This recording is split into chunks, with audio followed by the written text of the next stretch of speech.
So, namaste everyone. How's everyone doing today? Good? Great? Okay, fantastic. So, let me introduce myself again. I'm Karthikeya Vankineni. I'm a high school junior at Birla Open Minds International School, Hyderabad. And I'm here today to talk about the impact of globalization. Globalization is a term used to describe how trade and technology have made the world into a more connected and interdependent place. And that's the definition our dear old Google gives us as the meaning of globalization, guys. But let me give you a better explanation. Quick raise of hands.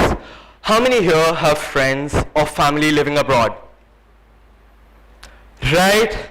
Many of us do. And who's had to wrestle with time zones to wish them on birthdays or special occasions? Again. Exactly. You see, globalization isn't just a term you hear in economics class.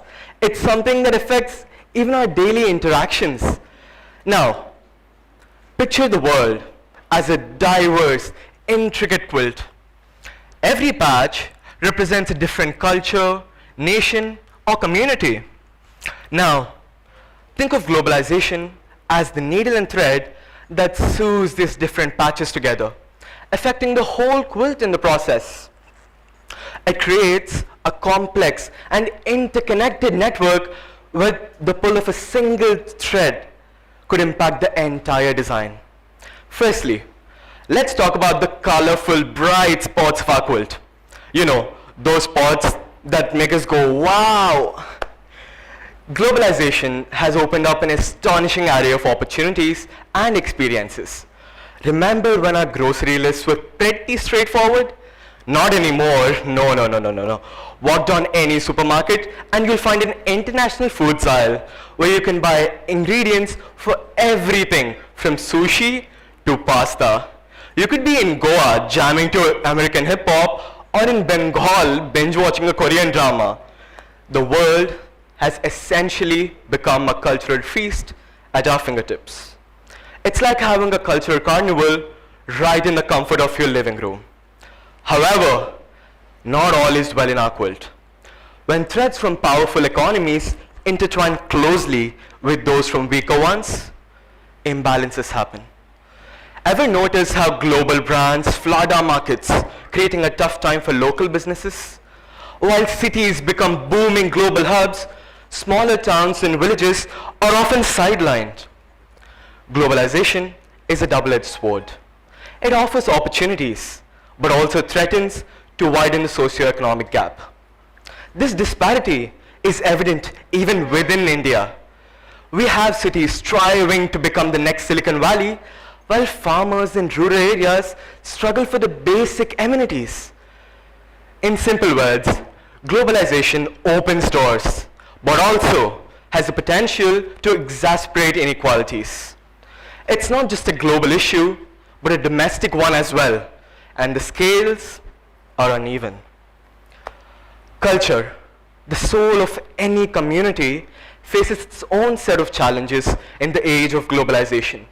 Indian traditions and practices like yoga and Ayurveda have gained worldwide recognition, and aren't we proud when that happens? While it's a matter of pride to see our culture grow global, it's essential to preserve the core values and not lose them in translation.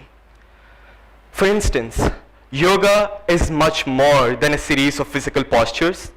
It's a spiritual journey. When it becomes hot yoga or goat yoga, it may gain global appeal, but at the risk of diluting its essence. Now, let's get a bit technical, but not too much, I promise. Economically speaking, globalization is supposed to be the rising tide that lifts all boats. However, the waters have been choppy, to say the least. Not everyone is benefiting equally. Certain industries, particularly those tied to technology, are reaping huge benefits, but smaller sectors and traditional crafts are losing out. Policies often favor large corporations, while small and medium enterprises struggle to even keep up. While we have looked at the social, economic, and cultural layers of our quilt, we haven't yet discussed the backbone, the stitching that holds everything together. Here, we address the strong yet invisible stitches. Politics. It plays an enormous role in shaping the dynamics of globalization. Take international trade agreements, for example.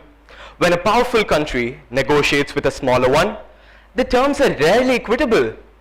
These agreements can impact everything from your local job market to the price of your groceries. Likewise, consider immigration policies. If you've ever had a friend or a family member apply for a work visa in another country, you know the process can be complex and filled with red tape.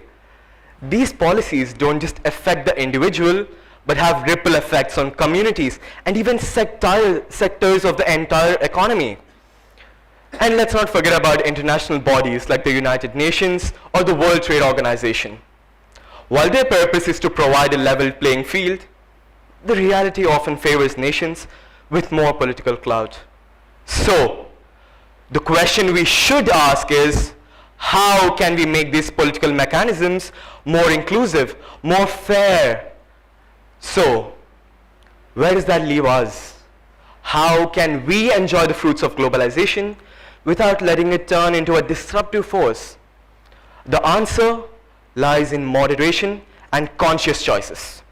We need to ask ourselves, what do we stand to gain?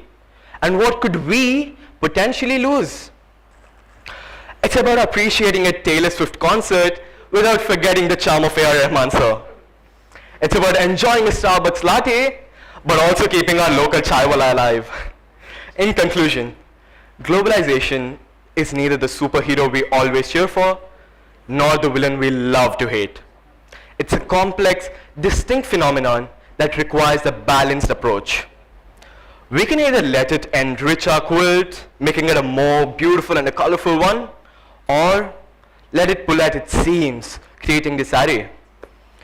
As we adapt and evolve in this increasingly interconnected world, let's do so with both enthusiasm and caution. The globalization quilt is still being woven, and we all hold a thread. With thoughtful choices, we can make it as vibrant, diverse, and beautiful as the world it represents. Let's be skilled artisans of this global quilt, guys, weaving threads of unity without losing the beauty of individual colors. Thank you.